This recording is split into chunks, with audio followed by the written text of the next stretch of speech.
Supply and demand, what does that mean? Well, you've probably seen this graph 1,000 times. You probably thought, and maybe were taught, supply is how much stuff there is, demand is how much stuff I want.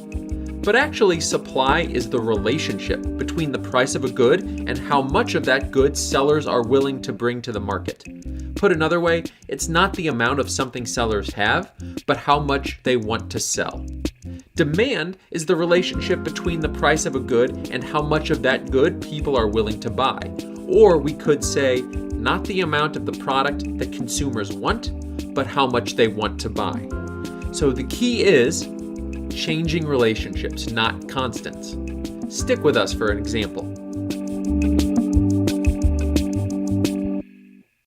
Bread, my favorite, sourdough, of course.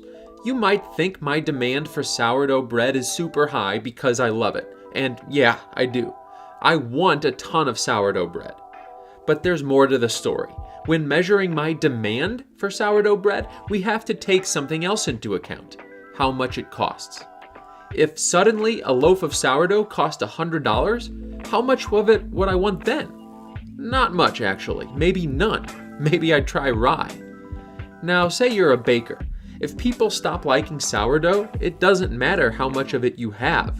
You won't supply, that is, put it on your shelves, much, if any. But if you have a line of people outside your bakery dying to buy sourdough, and they're willing to pay $100 a loaf, you're going to supply, well, as much as you possibly can. Common sense, right? Well, kinda. The principle of supply and demand was observed in markets long before it was ever outlined in a published work. And yeah, it's ingrained in all of us. But it wasn't until the classical liberals began to write about markets that we truly studied the idea. And even John Locke didn't use the term supply and demand in 1691, but he did describe the phenomenon. The price of any commodity rises or falls by the proportion of the number of buyers and sellers. This rule holds universally. About 80 years later, in 1767, James Stewart became the first to put supply and demand in print.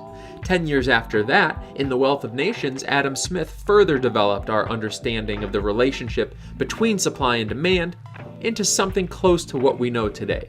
He wrote, "The market price of every particular commodity is regulated by the proportion between the quantity which is actually brought to the market and the demand of those who are willing to pay the natural price of the commodity." Finally, in 1848, John Stuart Mill's Principles of Political Economy analyzed supply and demand together to understand equilibrium price, or market clearing price, the price at which the quantity demanded by consumers is equal to the quantity supplied by producers. That's where we got graphs, all the graphs, including Alfred Marshall's supply and demand curves in 1890.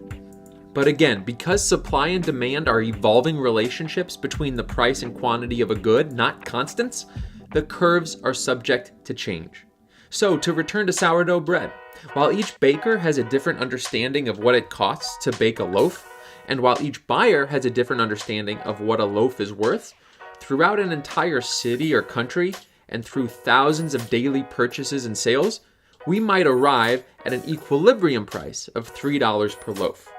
And it's unlikely, though not impossible, that the price of any one loaf will differ drastically from that price. Interestingly, as Friedrich Hayek pointed out in his 1945 essay, The Use of Knowledge in Society, no one person needs to know why the price of something changed. Whether, total hypothetical here, demand for store-bought sourdough bread fell when a pandemic left people with more time at home to bake their own, or whether supply rose because of some new baking technique that made it cheaper to produce sourdough. Doesn't matter. Often without realizing it, in a free market, people will adjust their buying and selling behaviors. So what, you might ask? The law of supply and demand runs in the background of our lives like an air conditioner or refrigerator, humming quietly. So why bother thinking about it? We notice when that hum suddenly stops, don't we? And we notice when this system of supply, demand, and price is interfered with. Take the US federal government's price controls on natural gas in the 1960s and 70s.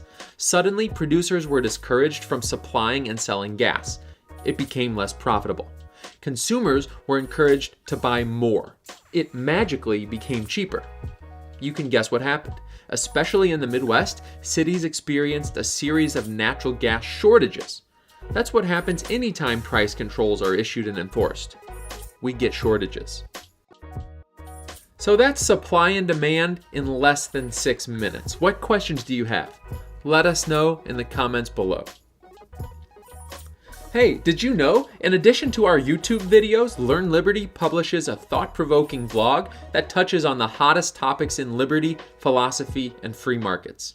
Check it out at learnliberty.org.